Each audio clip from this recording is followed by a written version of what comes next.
croyons que Jésus est présent. Est-ce que tu peux prier en langue ce matin? Est-ce que tu peux prier en langue ce matin? Entre en prière ce matin. Prie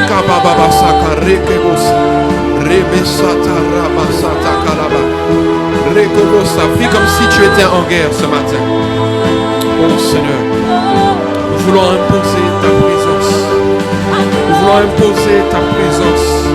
Que ta présence se répande en ce lieu et dans nos vies, Seigneur. Baba Sata Raba Sata Raba Baba Baba Socorrobose Rika Baba Mase Rekemosa Rika Baba Karebasu Rika Baba Karebesu Rebebebe Socorrobosa Mareke Basaka Raba Baba Baba Rika Baba Base Kerobosata Rika Baba Baba Rebe Socorrobosa Reba Baba Baba Rebe Sata Karaba Baba Baba Rebe Sakarobosata Rebe Sata Karebosata Marra Baba Baba Baba Oh Rika Baba Baba Alléluia, merci Seigneur. Rebe Sata Kalama Riba Baba Sata Raba Rekeba Sakaraba Baba Rebe Kebosata Rebe Sata Raba Baba Alléluia. Merci Seigneur. Seigneur, nous croyons, Seigneur mon Dieu, que nous avons imposé ta présence. Nous croyons que nous sommes constamment dans une guerre spirituelle, Seigneur. Oh, merci Saint-Esprit, de ce que tu prends le contrôle, de ce que tu remplis nos vies à chaque fois. Merci Seigneur. Alléluia, soyez bénis, bien-aimés. Je vous invite à rester vraiment concentrés ce matin. Restez vraiment concentré dans la personne du Saint-Esprit. Alléluia. Ce matin, notre sœur nous a conduit à adorer. Elle nous a conduit à adorer, à se présenter devant Dieu. Et bien aimé, quand nous adorons, c'est notre cœur qui se présente devant Dieu. Pas juste notre personne, effectivement il y a notre personne, mais il y a aussi ton cœur qui vient devant Dieu. Alléluia. Ce matin, effectivement, je vais parler par rapport à notre cœur. Amen. Je voudrais te poser la question ce matin. Quel est l'état de ton cœur ce matin? Comment se présente ton cœur ce matin? Dans quel état il est ce matin? Quel est le cœur de l'Église ce matin? Que ce message, j'espère ne pas être trop long, que ce message soit un message prophétique pour notre vie. Ce message soit un message prophétique pour l'Église, mais surtout nos vies. Alléluia. Alléluia, parce que notre cœur est important devant Dieu. Alléluia. Et l'état de ton cœur a une incidence sur ta vie naturelle et surtout ta vie spirituelle. Amen. Est-ce que ça te parle ce matin? Ce matin, j'espère être clinique. Quand je dis ça, ça veut dire que je veux viser juste. Amen. Parce que notre cœur, c'est très vaste. Et on va le voir. Et bien aimé, je veux qu'on soit très concentré. Je crois vraiment que Dieu a à nous parler ce matin. Comme tous les dimanches. Mais je prie vraiment que le Saint-Esprit te parle. Parle à ton cœur ce matin. Qu'il vienne traiter ton cœur ce matin. Qui viennent traiter nos cœurs ce matin. Alléluia. Bien-aimés, nous sommes dans des temps graves. Amen. Nous sommes dans des temps graves. Je vais vous libérer. Nous sommes dans des temps graves. Et on ne doit pas passer à côté de notre vie. Pourquoi? Parce que Jésus revient. Est-ce que tu sais ça? Jésus revient. Donc nous sommes dans un temps où on doit veiller sur des choses importantes, où on doit mettre de côté des choses futiles et voir les priorités. Et ce matin, je crois que le Seigneur veut nous interpeller sur notre cœur. que mes frères et sœurs puissent retourner à leur place. On peut prendre le verset de Proverbe 4, 23, qu'on connaît tous. Proverbe 4, 23. Proverbe 4, 23 dit quoi, bien-aimé? On peut le dire ensemble. On va le dire ensemble. Est-ce qu'on peut le dire ensemble?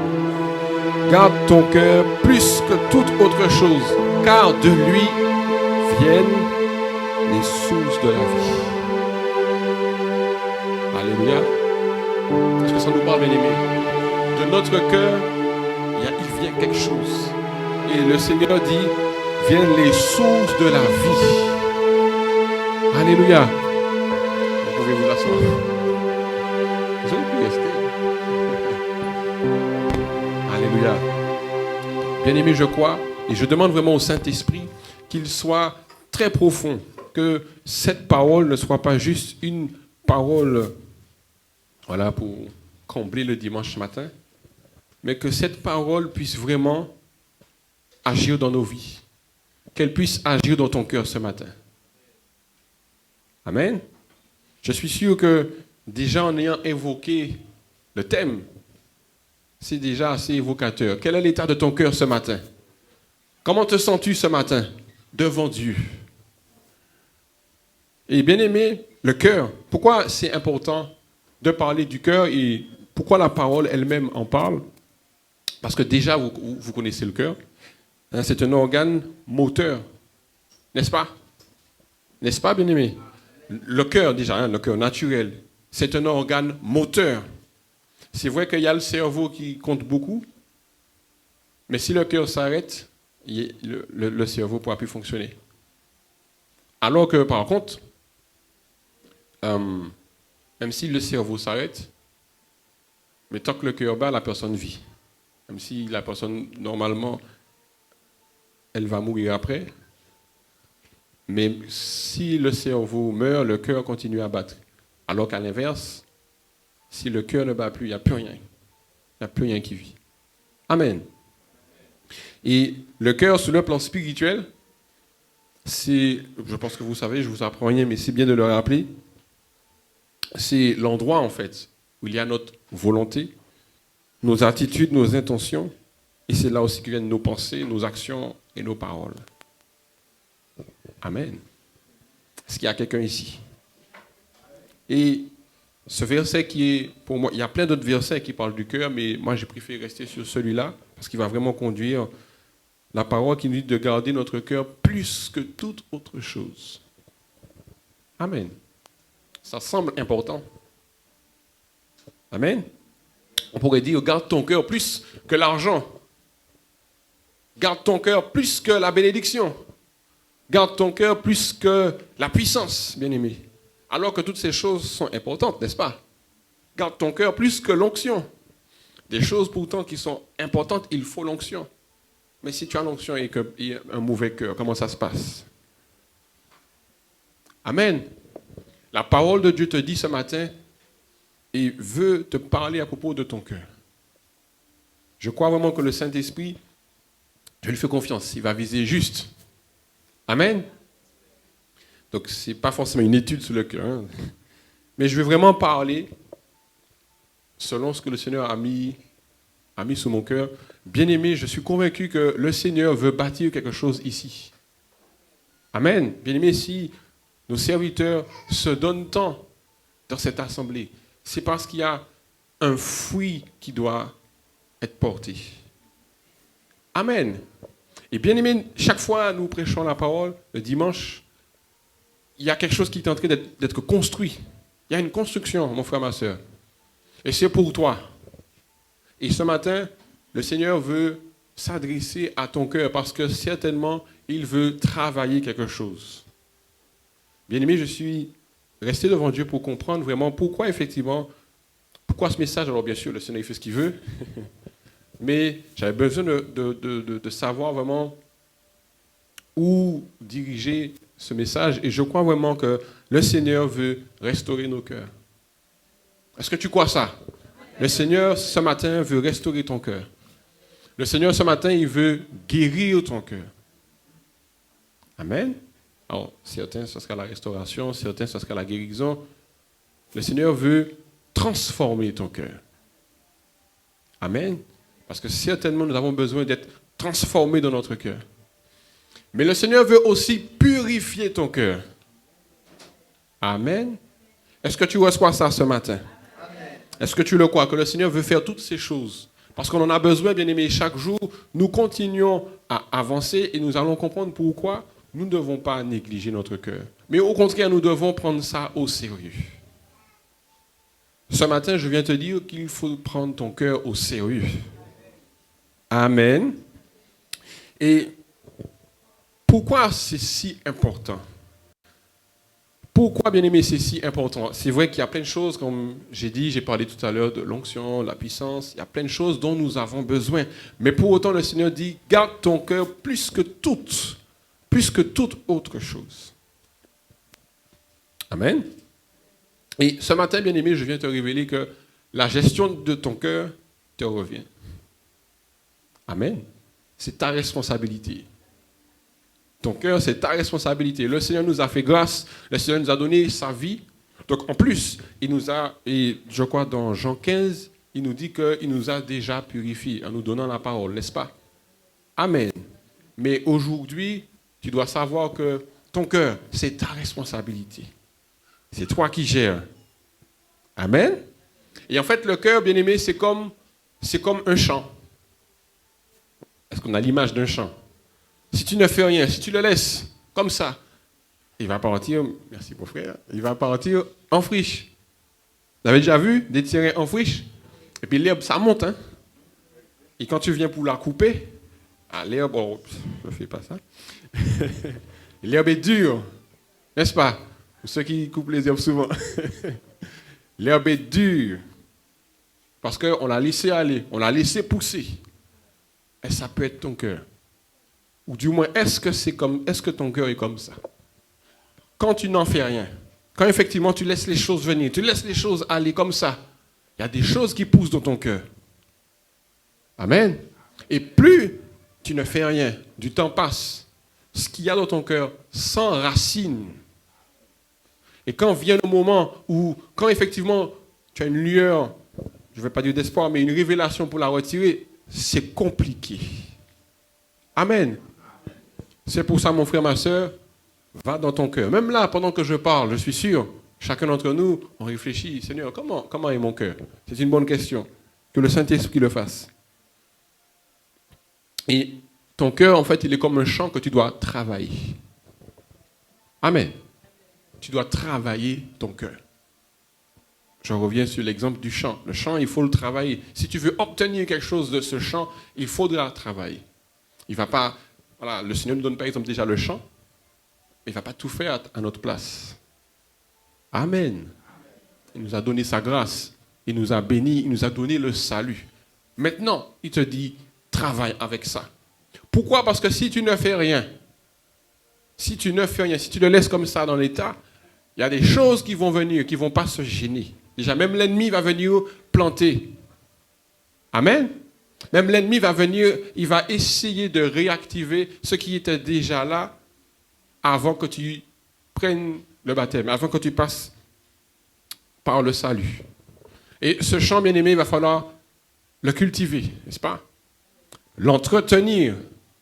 Donc, sache ce matin que ton cœur, tu dois l'entretenir. Amen. Je sais que c'est dur. Je parle de sujet.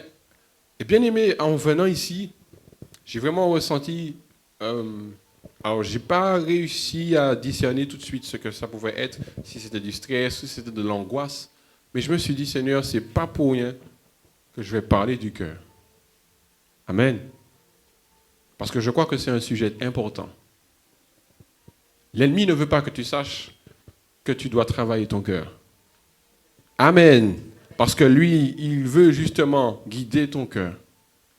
Autant notre Seigneur, il veut nous bénir, mais l'ennemi aussi veut planter ce qui est à lui. Amen. Et comme je disais, si tu ne fais rien, de la mauvaise herbe peut y pousser. Et nous disons non à cette mauvaise herbe. Et bien aimé, je prends rapidement, il y a quelques versets qui nous montrent effectivement les différentes facettes que notre cœur pourrait avoir. Est-ce que tu sais? Un verset qu'on connaît dans Jérémie 17, 9 qui nous dit « Le cœur est tortueux et méchant. » Qui peut le connaître? Ce verset-là, pour moi, il est très particulier. Le cœur de l'homme, il est tortueux et méchant. Est-ce que tu sais ça? Et le Seigneur dit même, qui peut le connaître? Ça veut dire qu'en fait, il a tellement des particularités que nous-mêmes, on ne peut pas comprendre ni même discerner la profondeur de notre cœur. Qui peut le connaître, le Seigneur dit? Parce qu'en fait, il y a une grande dimension, notre cœur. Et je vais paraphraser, mais Hébreux 4, 12 nous dit que, alors il parle de la parole, mais la parole juge les sentiments et les pensées de notre cœur. Dans sentiment, il y a d'autres versions qui parlent d'intention. Bien-aimé, ton cœur a des intentions. De ton cœur sortent des pensées. Ton cœur crie. Ton cœur a une voix. Est-ce que tu sais ça? Ton cœur a une voix. C'est vrai que nous ne pouvons pas l'entendre. On peut pas forcément, même pas forcément, on ne peut pas le percevoir. Mais ton cœur crie. Quel cri il fait? Par exemple, est-ce que ton cœur crie vengeance? Parce que ça peut arriver, bien-aimé, que notre cœur crie vengeance. On ne dit rien, on dit même l'inverse. On dit, oh, je vais bien. Mais c'est pas ce que ton cœur dit. Ce n'est pas ce que ton cœur dit. Enfin, je n'ai pas dit que c'est ça, mais ça pourrait être le cas. Qu'est-ce que ton cœur dit ce matin? Alors que, bien-aimé, c'est pour ça que j'ai commencé en vous disant que nous étions dans la présence de Dieu, nous avons adoré. Nous avons adoré, nous avons chanté. Là, ici, bien-aimé, nous avons chanté, nous avons dit combien Dieu est grand. Mais qu'est-ce que ton cœur a dit devant Dieu? Ou du moins, quel cri que Dieu, lui, il entend? Parce que lui, il entend notre voix quand on adore, mais il entend aussi ton cœur. Et qu'est-ce que ton cœur lui dit ce matin? Quel cri s'élève devant Dieu? Amen. Donc, sache cela, que de ton cœur sort un cri, de ton cœur sort une voix. Je paraphrase encore, 1 Corinthiens 4, 5 nous dit qui manifestera les desseins du cœur. Bien-aimé, dans ton cœur, il y a des projets, il y a des objectifs, il y a des ambitions dans ton cœur. Bonnes ou mauvaises. Amen. Là, sur ce plan-là, ça peut être positif comme négatif. Mais sache que c'est dans ton cœur qu'il y a tout ça. Dans ton cœur, il y a plein de choses. Des images. Des choses que tu vois. Amen. Dans ton cœur, il y a tout ça. Pourquoi j'ai pris le temps d'énumérer cela? C'est pour encore une fois qu'on comprenne pourquoi il y a une importance dans ce cœur. Et pourquoi aussi Dieu te demande que tu dois gérer ça. C'est à toi. C'est pas le Seigneur qui va, faire à ta place. Si ton cœur crie vengeance, effectivement, le Saint-Esprit va te dire, ton cœur crie vengeance. Le Saint-Esprit va révéler, mais le Saint-Esprit ne va pas changer ça. Amen. Il va te pousser à le changer. Il va t'indiquer, il va te montrer. Et ce matin, le Saint-Esprit veut nous interpeller. Alléluia. Est-ce que le Saint-Esprit, justement, et je prie au nom de Jésus, qu'il fasse remonter ce qu'il y a dans notre cœur. Parce que, bien aimé, et nous sommes tous comme ça. On est tous comme ça. Il y a peut-être quelque chose au plus profond de notre cœur. Et puis, il fait ça monte. Mais toi, tu le fais descendre. N'est-ce pas? J'ai vu le sourire de ma soeur. Alléluia. Est-ce que c'est vrai?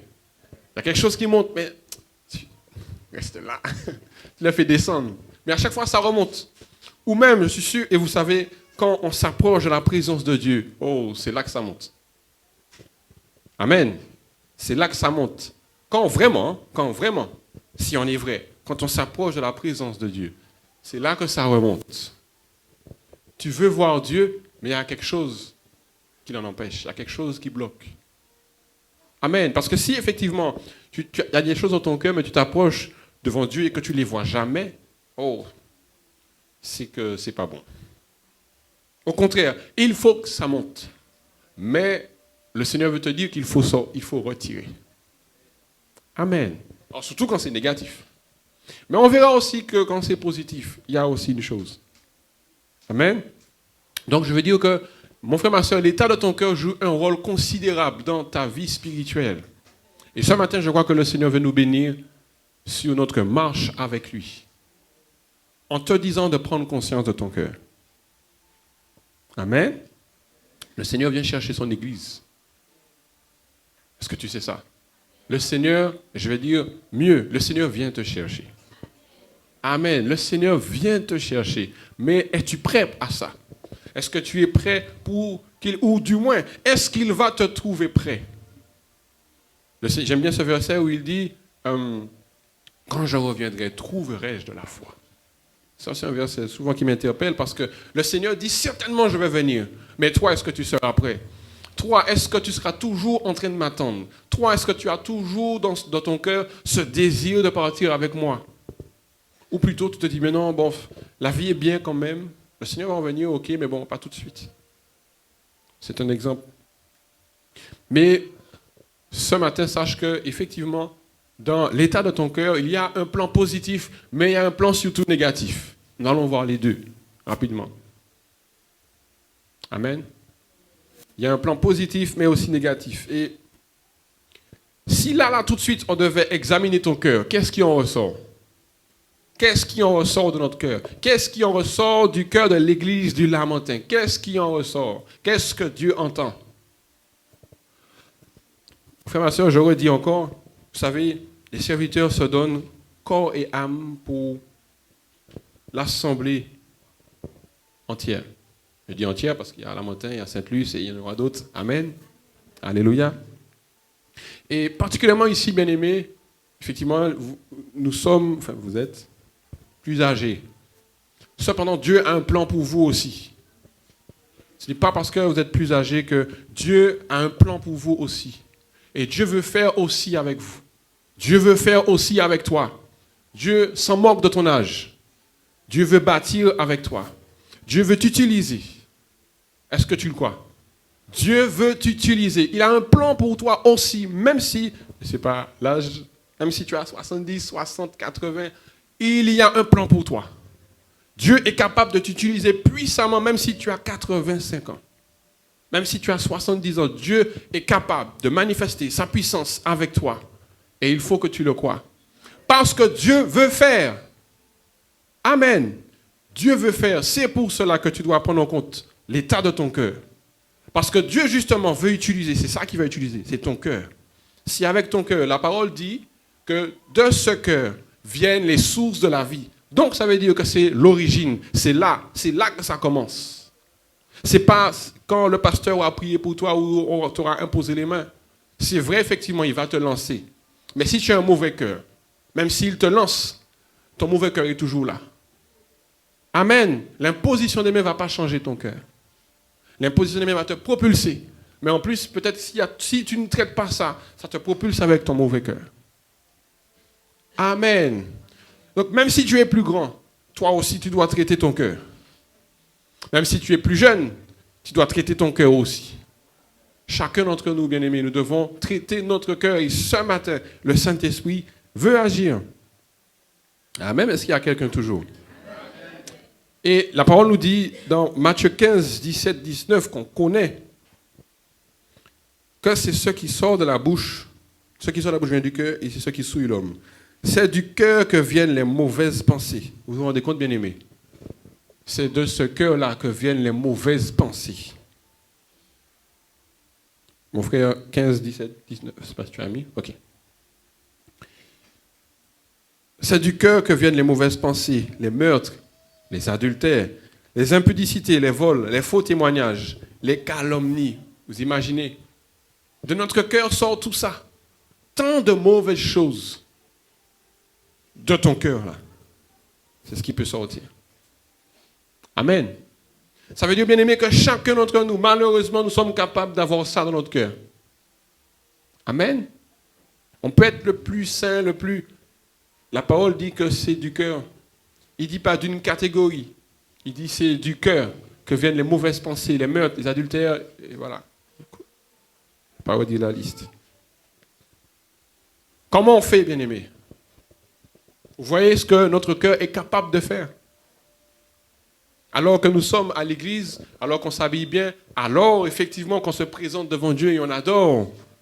Du cœur peut sortir les mauvaises pensées, les meurtres, les adultères, les impudicités, même quand tu es là. C'est pas parce que nous sommes à l'église, pas parce que tu adores bien. Toujours les mauvaises pensées, les meurtres, les adultères, les impudicités peuvent sortir de notre cœur. Malheureusement, bien sûr. Et je reprends encore ce verset qui nous dit que le cœur que nous avons là, il est tortueux et méchant. Bien sûr, c'est le cœur de l'homme et certainement, on peut appuyer le cœur de celui qui n'est pas régénéré. Amen. Gloire à Dieu. Normalement. Mais si nous ne veillons pas, et je vais plus loin en prenant ce verset, Hébreux 12, 15. Vous savez, dans le livre d'Hébreux, il me semble que Hébreux parle à des chrétiens. Le livre d'Hébreux parle à des chrétiens. Hébreux 12, 15 nous dit « Veillez à ce que nul ne se prive de la grâce de Dieu, à ce qu'aucune racine d'amertume poussant des rejetons ne produise du trouble et que plusieurs ne soient infectés. » Amen. Bien-aimé, ton cœur, il est un risque pour nous. Il peut être un risque pour nous. Il peut nous mettre en danger. C'est pour ça que ce travail-là, c'est à chacun d'entre nous. Et même, j'oublie le terme m'échappe, mais tu dois le faire. J'oublie le terme que je voulais employer, mais tu dois le faire. Tu dois. Nous t'obligeons à traiter ton cœur. Parce qu'il dit que plusieurs ne soient infectés. Si tu as un mauvais cœur, tu peux nous impacter. Amen. Tu peux impacter la communauté. Si tu as un bon cœur aussi, bien sûr. Amen. Mais là, l'exemple paraît plus négatif. Et en plus, il dit, veillez à ce que nul ne se prive de la grâce de Dieu. Ça veut dire que quand tu gardes ça, tu te prives de la grâce de Dieu. Amen. Parce que la grâce, normalement, te met déjà dans une bonne posture.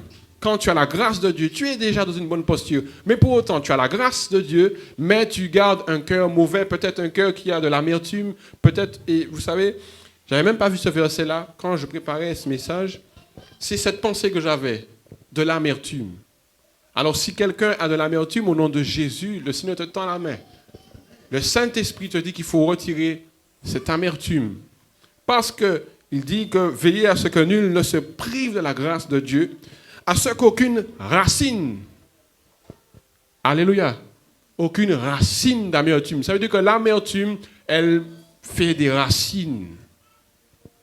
D'où l'importance qu'il faille le travailler, le cultiver, l'entretenir. Sinon, la mauvaise pensée ou quoi que ce soit va prendre racine. Amen. Est-ce qu'il y a quelqu'un qui reçoit cela? Et je pense que tu ne veux pas que l'amertume prenne racine. Parce que qui dit prendre racine, dit poussons des rejetons. Est-ce qu'on comprend ça? Je pense que vous n'êtes pas tous jardiniers, mais on comprend ça. Qu'il plante racine, c'est-à-dire qu'il est planté et en plus, il y a des rejetons. Donc, il y a peut-être même la naissance d'un fruit. En tout cas, d'un début d'un fruit. Vous imaginez? Le fruit de l'amertume ne produisent du trouble et en plus, du coup, tu exposes les autres. Comme une pomme pourrie qu'on met avec d'autres pommes, qu'est-ce qui se passe, bien-aimé? Si on ne la retire pas, elle infecte les autres. Donc, tu peux être un risque pour nous si tu ne traites pas ton cœur. Amen. Je rappelle encore, bien-aimé, le Seigneur revient. Le Seigneur revient. Donc, il a besoin de trouver ton cœur comme il faut. Donc, de quoi tu nourris ton cœur? Ah oui, parce que, bien-aimé, effectivement, quand tu vis, tu nourris ton cœur de plein de choses. Et tu peux nourrir ton cœur de l'amertume. Tu peux nourrir ton cœur de mauvais sentiments. Amen. Tu peux nourrir ton cœur de mauvaises ambitions. Les pensées, par exemple, qui reviennent, comme je disais, voilà, des choses peuvent remonter à la surface, mais nous, on ne cesse de faire redescendre à chaque fois parce que, voilà, ça revient à notre esprit, mais non, allez. Parce que, alors je veux bien croire que des fois, c'est difficile ça fait mal. Un manque de, par exemple, voilà, un manque de pardon. Ou une blessure, quelque chose qu'on a reçu. Ça peut être difficile, mais ça, moins tu agis et plus ça prend racine. Amen. Et bien aimé, le sentiment que tu vas entretenir, ce que tu vas ressentir, ça peut devenir un trésor. Amen. Pourquoi ça va devenir un trésor? Parce que ça va aller dans les profondeurs. Et en plus, ça devient très précieux pour toi. Pourquoi très précieux? Parce qu'effectivement, tu le gardes caché là. Tu le laisses au fond, au fin fond du trou. Donc, ça devient un trésor. Vous connaissez le verset. Là où est ton trésor sera ton cœur. Donc, s'il y a de l'amertume, c'est là que ton cœur est, dans l'amertume, où le Seigneur dit dans un fiel amer. Des choses qui ne sont pas perceptibles par nous, mais qui est perceptible par le Saint-Esprit. Donc, nous pouvons être ensemble. Là, on est joyeux, content de se voir. Mais comment est ton cœur? Le Saint-Esprit, lui, le voit. Mais le Saint-Esprit, comme j'ai dit, il veut te restaurer. Il veut te transformer. Il veut te guérir. Ce matin, est-ce que tu peux ouvrir ton cœur? Parce qu'il veut te guérir. Ce matin, si le Seigneur a mis ça sur mon cœur, c'est parce qu'il veut te guérir. Comme je vous ai dit au début, prenez cela comme un message prophétique. Que le Seigneur veut faire un travail dans ta vie. Le but n'est pas seulement de révéler que tu as de l'amertume, c'est pas ça. Le but est justement de retirer l'amertume pour que Dieu fasse son œuvre, pour que Dieu fasse quelque chose d'incroyable avec toi, pour qu'il fasse même éclater sa gloire dans ta vie. Seulement si tu es capable d'ôter cela. Alors, quand je dis d'ôter, c'est même de reconnaître. Amen. Est-ce que nous sommes capables de reconnaître l'état de notre cœur, ce qui se passe dans notre cœur?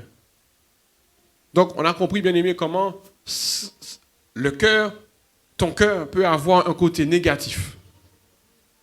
Ton cœur peut avoir un côté négatif pour toi-même, parce qu'il peut t'empêcher de marcher avec Dieu. Il dit que personne ne se prive de la grâce de Dieu. Et en plus, tu vas infecter les autres. Donc, tu deviens une pomme pourrie.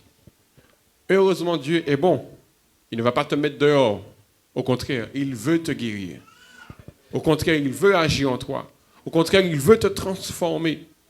Parce que Dieu a quelque chose à faire dans ta vie. Est-ce qu'il y a quelqu'un? Est-ce qu'il y a quelqu'un ici qui veut recevoir l'œuvre du Seigneur dans sa vie? Qui veut être délivré? Qui veut être transformé? Amen. Effectivement, comme je vous ai dit, il y a un plan négatif, mais un plan positif aussi. Mais vous allez voir, sur le plan positif, ce n'est pas gagné. Bien aimé, le cœur, comme je vous ai dit, c'est le lieu qui permet à la parole, voilà, c'est le lieu qui va permettre, c'est là que la parole va intervenir pour te modeler. C'est dans ce lieu-là. Quand tu reçois la parole, même quand tu lis la parole, c'est là que le cœur va commencer un certain travail. C'est là que c'est là que la parole va révéler sa puissance. Amen. C'est là en fait aussi qu'elle va t'élever. Et j'aime ce verset qui dit « L'homme bon tire de bonnes choses de son bon trésor. » Quand il y a de bonnes choses dans ton cœur, Dieu te bénit. Quand il y a de bonnes choses dans ton cœur, Dieu te fait du bien, mais fait du bien aussi à l'assemblée. Rien que par toi. Rien que par toi. Dieu bénit ta famille parce que tu as un bon cœur. Parce que tu as un bon cœur, Dieu est capable de faire de bonnes choses. Parce que tu as un bon cœur, Dieu est capable de manifester sa faveur. Il y a un verset qui le dit dans Proverbe. Amen. Donc, l'homme bon tire de bonnes choses. J'aime cette image. Il en revient à nous. C'est dans ton cœur que tu vas tirer. C'est toi qui vas prendre cela. Parce que je crois, bien aimé, que justement, le cœur, il est tellement profond. Il est comme un puits où tu vas devoir puiser. Amen. Et donc je disais, ça c'est dans Matthieu 12, 35, où il dit aussi que ton cœur garde mes préceptes. Proverbe, tu n'es pas obligé de mettre, hein? Proverbe 3, 1, 2, où il dit, n'oublie pas mes enseignements, mais garde mes préceptes. Et grâce à cela, bien-aimé, la parole dit, ils prolongeront les jours et les années de ta vie. Ils augmenteront ta paix. Rien que le fait, bien-aimé, de justement entretenir son cœur, de mettre dans son cœur cette parole, Dieu t'accorde la vie. Dieu t'accorde la paix. Dieu t'accorde la bénédiction parce que tu entretiens ton cœur. Tu mets de bonnes choses dans ton cœur. Tu refuses les mauvaises choses et tu acceptes les bonnes choses. Encore faut-il le faire. Amen. Quand le Seigneur dit « garde ton cœur », il ne dit pas « je vais garder ton cœur ». Amen. Vous avez compris là où j'insiste? C'est toi. Même sur le plan positif, c'est ton job. C'est à toi de prendre une décision. Dans mon cœur, c'est ça que je veux. Amen. Et pareil, c'est dans ton cœur, vous avez compris, hein, c'est un aspect spirituel. C'est dans ton cœur que Dieu va mettre son plan. C'est dans ton cœur que Dieu va mettre ce qu'il veut faire. Mais c'est encore une fois à toi de le saisir. Alléluia. Parce que quand il t'a fait grâce, il a mis son plan. Il a mis son plan parfait. Il a mis de grandes choses dans ta vie. Et c'est à partir du cœur, justement, que Dieu déploie son œuvre. Un cœur, bien sûr, renouvelé. Parce que, bien aimé, un cœur renouvelé, c'est un vivier pour Dieu. Est-ce qu'on comprend cela? Quand Dieu a renouvelé ton cœur, il met un vivier. Ça veut dire que de ce cœur-là, tu pourras saisir de nombreuses choses. Mais c'est à toi de le faire. Mais c'est à toi de te positionner. Bien sûr, avec l'aide du Seigneur, avec l'aide du Saint-Esprit, mais c'est toi. Si tu prends une décision, et j'aime beaucoup ce verset, je le mets dans toutes les sauces. 1 Corinthiens 2,9 nous dit, « Ce sont des choses que l'œil n'a point vues, que l'oreille n'a point entendues, et qui ne sont point montées au cœur de l'homme, l'homme naturel, bien sûr. Des choses que Dieu a préparées. » J'ai la conviction que Dieu a préparé des choses dans ton cœur. Mais est-ce que tu veux entrer dedans? Est-ce que tu veux te saisir de ça? Parce qu'il dit, il a préparé des choses pour ceux qui l'aiment. Si tu aimes Dieu, ça veut dire que tu vas travailler ton cœur. Si tu aimes Dieu, ça veut dire que tu vas prendre la décision de travailler ton cœur. Parce que si tu constates qu'il y a ça dans ton cœur, de l'amertume par exemple, on va rester sur ça. Si tu aimes Dieu, normalement, tu auras cette pensée de te dire, je ne peux pas garder ça dans mon cœur. Amen. J'ai une bonne nouvelle, tu peux demander de l'aide au Saint-Esprit pour t'aider. Amen. Tu peux demander au Seigneur, je n'arrive pas, Seigneur, il y a ça dans mon cœur, je n'arrive pas. Aide-moi. Et le Saint-Esprit va t'aider. Si tu le lui demandes, si tu le souhaites. Amen. Dieu a un plan. Et encore une fois, je nous invite, bien-aimés, à entrer dedans.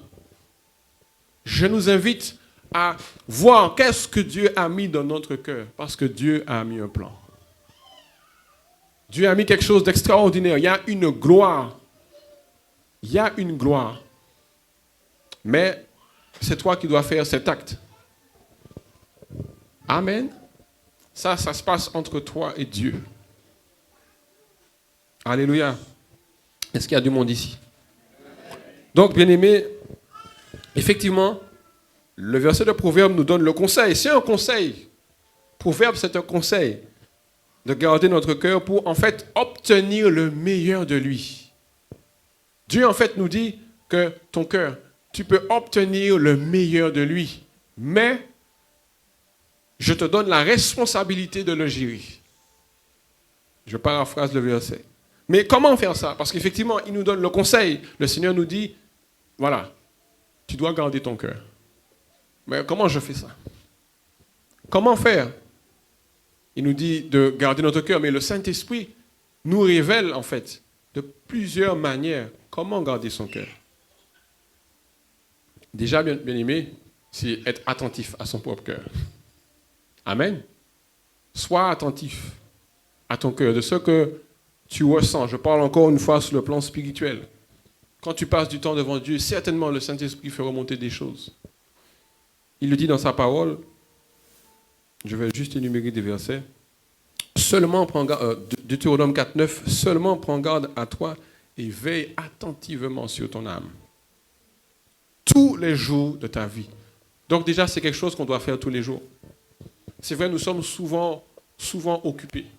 Et c'est ça là aussi où l'ennemi arrive à nous avoir. C'est comme des fois nous sommes occupés. Eh bien, il y a des choses, des décisions que nous ne prenons pas, des choses que nous ne faisons pas. Nous disons, qu'on va le faire après. Alors que le Seigneur nous dit, veille attentivement sur ton âme. Il dit, de peur que tu n'oublies. Et ça arrive, bien-aimés, que nous oublions parce que nous sommes occupés. Amen. Donc, sois attentif. Sois attentif à ce qu'il y a en toi. Entretiens ton cœur par, je l'ai dit tout à l'heure, par la parole. Pour entretenir ton cœur, c'est la parole. Hébreux 4.12 nous dit que c'est la parole qui juge tes pensées. Quand on lit la parole juge ton cœur. Donc, quand tu lis la parole te donne déjà un indicateur pour savoir comment est ton cœur. Plus tu lis la parole, plus tu lis ta Bible te renvoie effectivement un miroir pour te dire comment tu es, si nous sommes honnêtes. Amen. Il dit, la parole est plus tranchante qu'une épée quelconque à 2 tranchants pénétrant jusqu'à partager âme et esprit, jointure et moelle. Elle juge, je l'ai pris tout à l'heure, elle juge les sentiments et les pensées de ton cœur. Ça veut dire que lorsque ton cœur crie, la parole te dit si c'est bon ou pas. Amen. Donc plus tu passes du temps dans la parole de Dieu, tu sais où te placer. Alléluia. Il y a toujours du monde. Il dit aussi que ton cœur retienne mes paroles, observe mes préceptes et tu vivras. Ta vie en dépend. La parole de Dieu nous donne la vie. La parole de Dieu te donne la bonne direction. Comment aussi garder ton cœur? Tu dois aussi le protéger. Dieu te fait grâce, mais il te dit, ok, maintenant c'est toi. J'ai fait ça pour toi. Maintenant tu dois protéger ton cœur. Ah oui, bien-aimé, nous devons le protéger.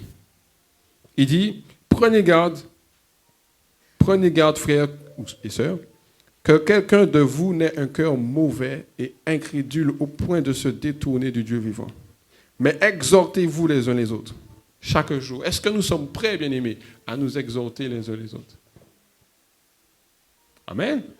Est-ce que nous sommes prêts à recevoir l'exhortation? Pas toujours facile? C'est pas toujours facile.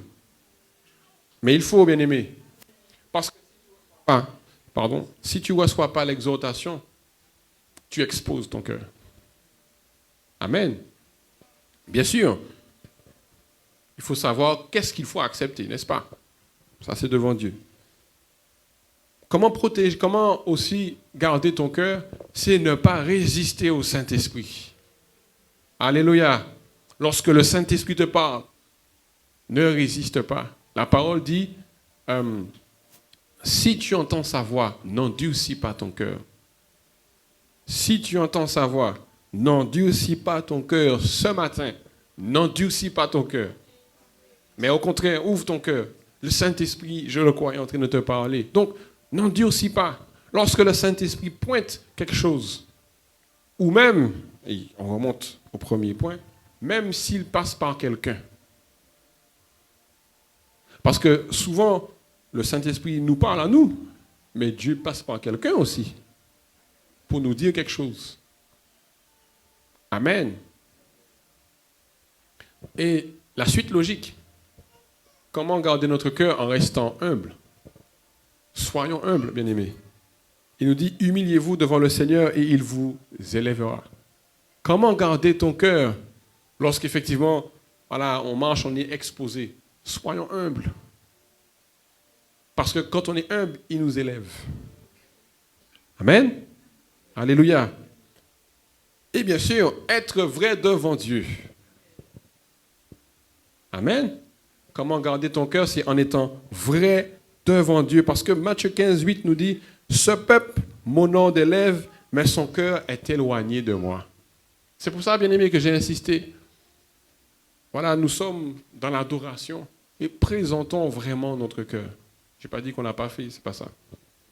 Mais soyons conscients que Dieu nous entend, Dieu nous voit.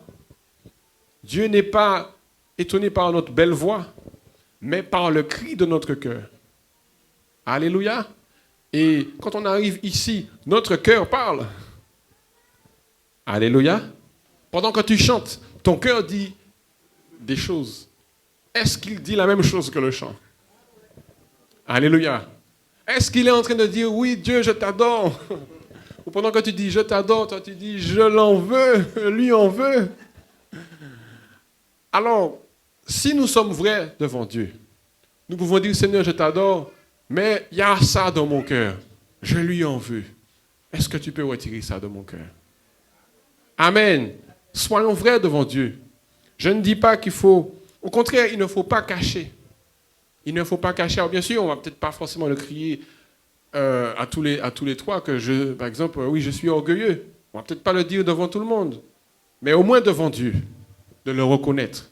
Seigneur, je sais, je connais cette dimension. Et Dieu va faire. Alléluia. Est-ce qu'il y a quelqu'un? Bien-aimés, n'oublions pas, je finis sur ça. N'oublions pas que notre cœur, là, il peut nous bloquer. Amen. Ton cœur, il peut te bloquer ou te propulser. Amen. Soit il te bloque, soit il te propulse. Qu'est-ce que tu choisis? Qu'est-ce que tu choisis? Un cœur mauvais donne de mauvais fruits. Amen. Quand tu as un mauvais cœur, ça donne un mauvais fruit. Et quand tu as un bon cœur, tu attires sur toi la faveur de Dieu. À nous de choisir. Alléluia. Mais ce matin, je crois que le Saint-Esprit nous tend la main. Ce matin, le Saint-Esprit te tend la main. Et il y a un acte que tu dois faire. Au nom de Jésus. Amen. Soyez bénis, bien-aimés.